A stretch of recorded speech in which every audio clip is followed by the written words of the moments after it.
የስምንት ህፃናት ወግ።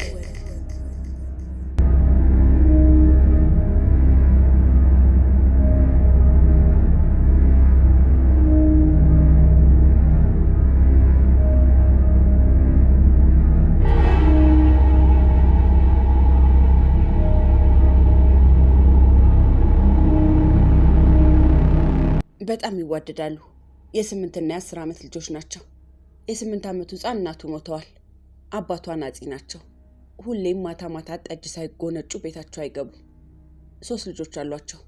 ታላቂቱ የ15 ዓመት ጎረዳ ናት። የእርሷ ታናሽ ወንድ ነው። ይሄኛው ገና አንደኛ ክፍል ነው። ኑሯቸውን የድህነት ክንድ ተጭኖታል። የ10 ዓመቱ ልጅ በተቃራኒው ደህና ቤተሰቦች አሉት። አባትና እናቱ የተማሩ ናቸው። ለቤቱ የመጨረሻ ልጅ ነው። ዘወትር ከዚህ ጓደኛው ጋር ቤት ይመጣል። ደሃ ነውና የእርሱ ቤተሰቦች ከልጃቸው እኩል ያዩታል፣ ያዝኑለታል፣ ያለብሱታል፣ ያበሉታል። በአመት የትምህርት ቤቱን የሚከፍሉለትም እነርሱ ናቸው።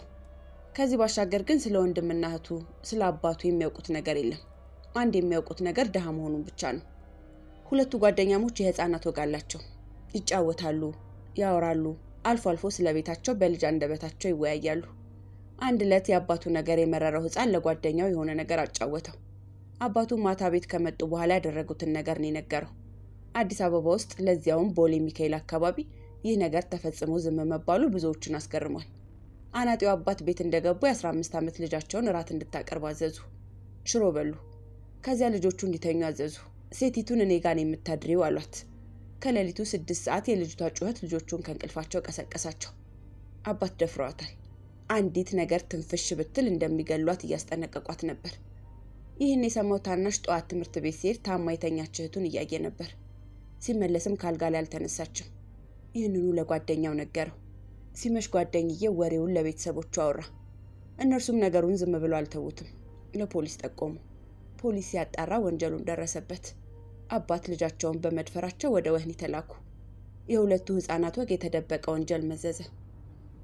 ህዳር 17 2002 ዓ.ም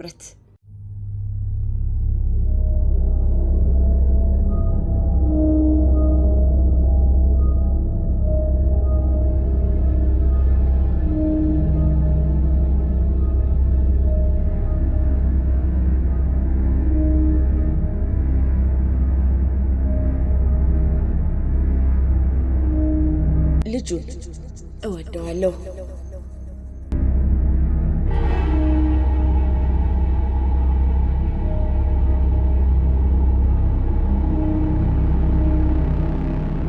ወይዘሮ ሳባ ከ1996 ዓ.ም ጀምራ ከአንዲት ጓደኛዋ ጋር አብራ ትኖራለች።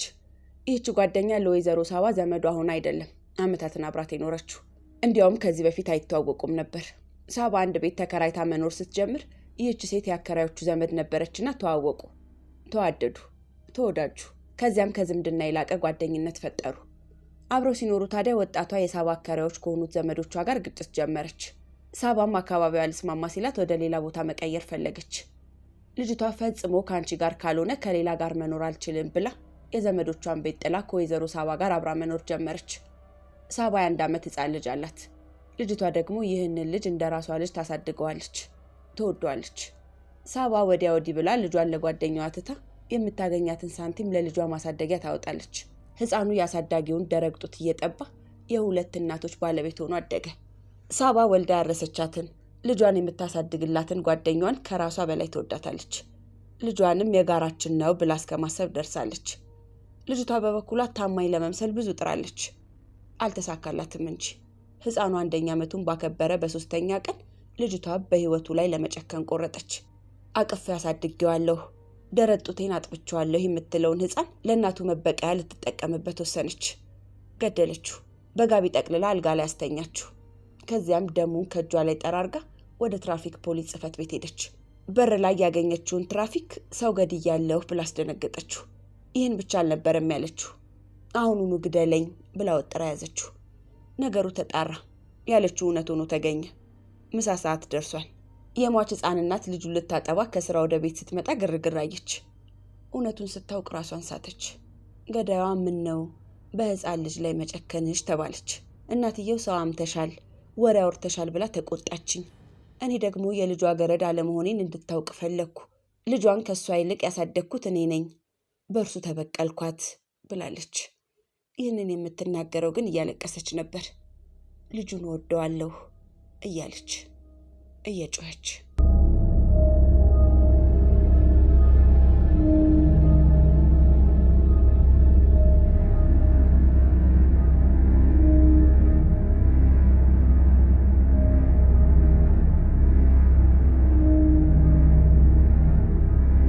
ሁለት ዓመት በአንድ ሙቀጫ።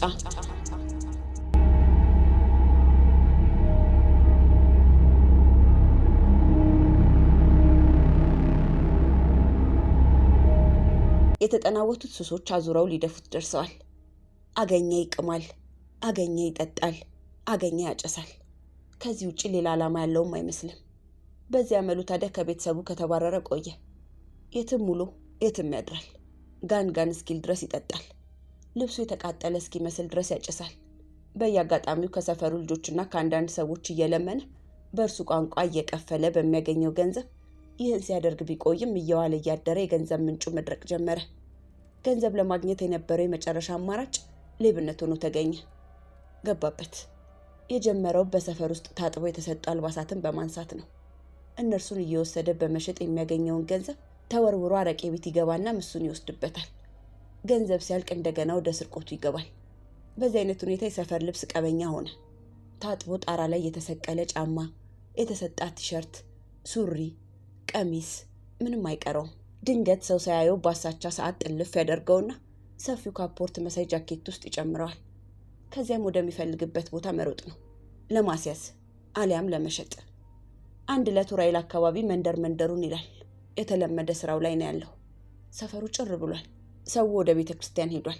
ብዙዎቹ በሮች ተዘጋግተዋል። አንዳች ነገር የለም አካባቢው ላይ። የተሰጣ ልብስም የለም። የሚሰርቀው ነገር ጠፋ። ድንገት አይኑ አንድ በር ላይ አረፈ። የቡና ሙቀጫና ዘነዘና አየ። የቤቱ በር ተዘግቷል። አካባቢውን ቃኘት ታደረገና በዚያው መንገድ የሚያልፍ አስመስሎ ሙቀጫውንና ዘነዘናውን አፈፍ አደረገው። በዚህ ቅጽበት ከጎኑ የነበረ መኖሪያ ቤት መስኮቱ ተከፈተ። መስኮቱን ከከፈተ ወጣት ጋር አይን ለአይን ተጋጩ። ሌባው ሊፈተለክ ሩጫ ሲጀምር ወጣቱ በመስኮት ዘሎ ወረደና ሌባ እያለ ተከተለው። ከነሙቀጫው በቁጥጥር ስር ዋለ። ፖሊስ ጋር ተደወለ።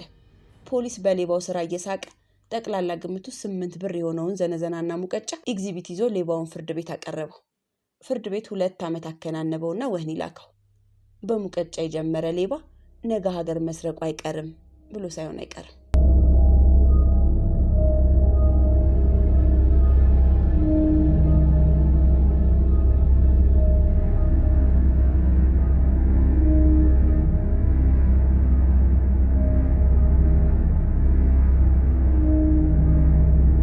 የፋሲካ ሰርግ ወጥ።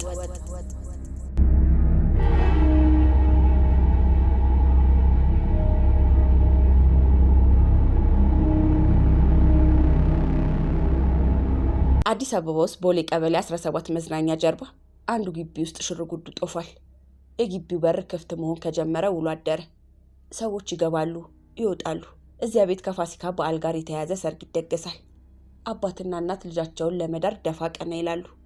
ጎረቤት ሽንኩርት ይልጣል፣ ወጥ ይሰራል። ተፍተፍ በስቷል። በሬ ተጥሏል፣ ለዚያውም ሰንጋ። የተጠራው እንግዳና ቁጥር ብዙ ስለሆነ የዛኑ ያህል ቀይ ወጥና አልጫ ወጥ በአንዳንድ ጎላ እየተሰራ ነው። ያንን ህዝብ መክቶ መመለስ የሚችል ወጥ ነው እየተወጠወጠ ያለው። የተቀጠሩት ወይዘሮ በሙያቸው አንቱ የተባሉ ስለሆኑ የሚያዙት ሁሉ ይፈጸምላቸዋል። ሰርጉም በጭፈራ ብቻ ሳይሆን በምግብም የተዋጣለት ለማድረግ ሽርጉዱ በስቷል። የፋሲካ ሌሊት ከ5 ዓመታት በፊት በዚህ ግቢ ውስጥ በዓልና ሰርጉን አንድ ላይ ለማድረግ የሚካሄደው ዝግጅት ከሌሎች ቤቶች ተለይቷል። የፋሲካ ሰርግ እንደ መጽሐፉ በረከት የሚሞላበት ሰርግ። ያ ትልቅ ጎላ ውስጡ የተጠቀጠቀለትን የበሬ ስጋ ከስር በሚንተገተገው እሳት ታግዞ እየቀቀለው ነው። ወጥ ሰሪያው የሚያስፈልገውን ነገር ሁሉ በላዩ ይዶሉበታል። የሰርግ ወጥ ለመስራት የሚፈጀው ጊዜ ረጅም ነውና ለአፍታም ቢሆን ከጎላው ላይ ሳይነሱ በትልቁ ማማሰያ ወዲያ የሚያማስሉት ወጥ ከጠየቃቸው ጉልበት ጋር ተያይዞ ወይዘሮዋ ደክመዋል።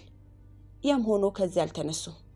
እናት 10 እየተጠሩ ወጡን ይቀምሳሉ፣ አስተያየት ይሰጣሉ፣ ጎደለ ያሉትን ነገር ይናገራሉ። ጎላው የሚጨመርለትን ሁሉ እየዋጠ ያለ ከልካይ በእሳት ያበስለዋል። አመሻሹ ላይ የዚህ ታላቅ ስራ መጠናቀቅ እውን ሆነ። እዚያው ከተጣደበት ዳስ ውስጥ ከእሳቱ ሳይወርድ እንዲቆይ ተወሰነና ከላይ ተከደነ።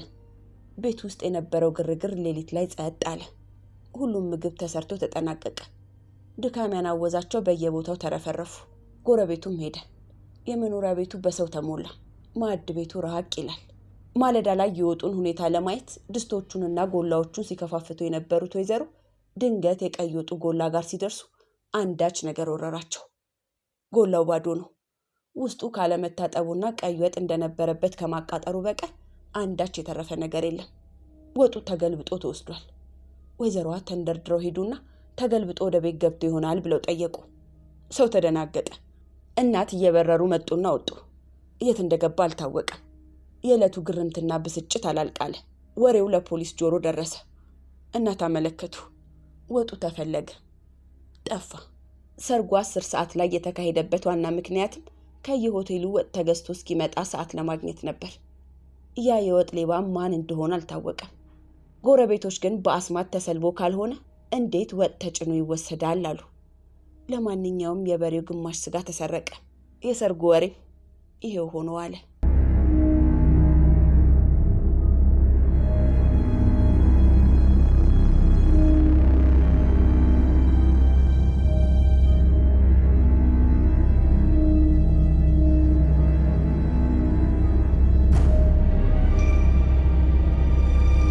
የሽቶ ዕቃዋ መርዝ።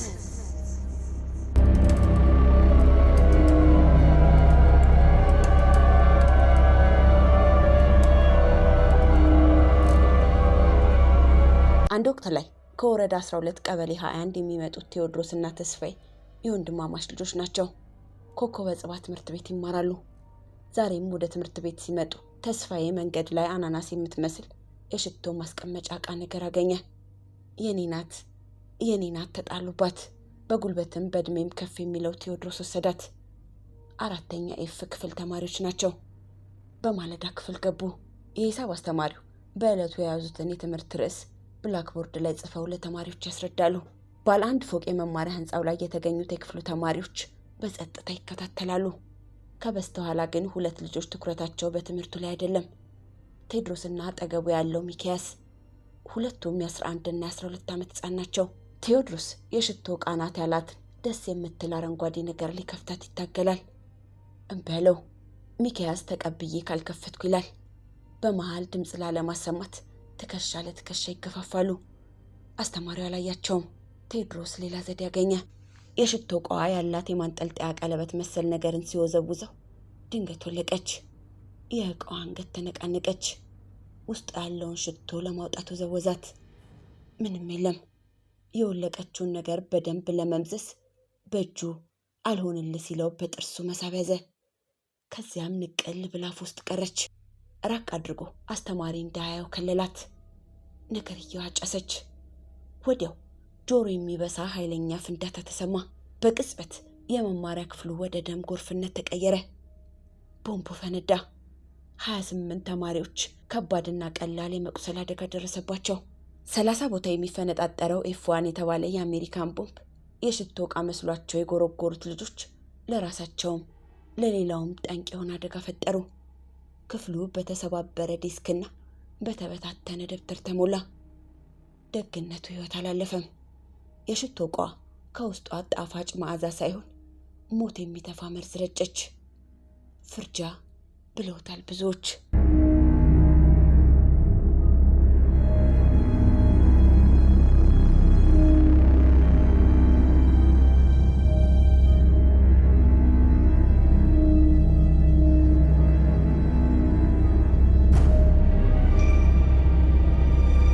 ውሻ ጎትቶ ያወጣው ሕፃን።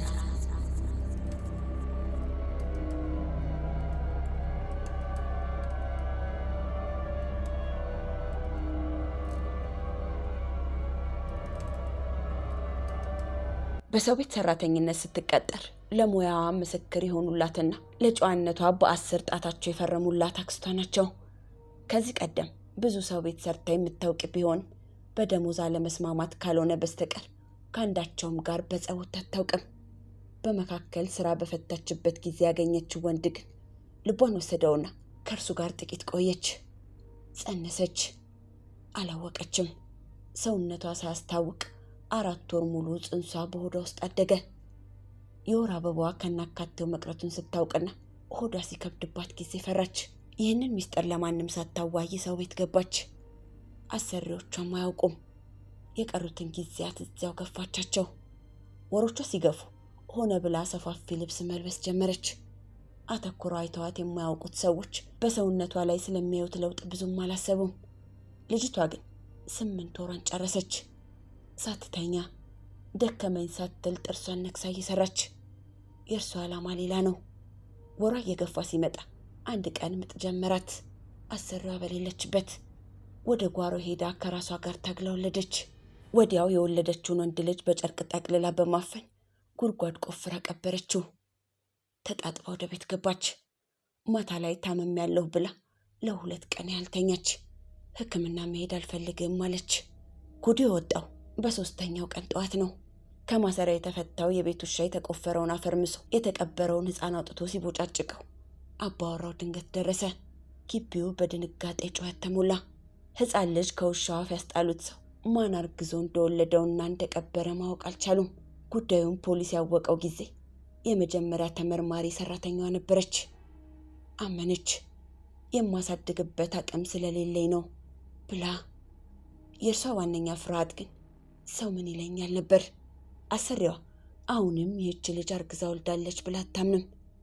3 ወልጄ እንዴት እርጉዝ ማወቅ ይሳነኝ ብላ ተገርማለች።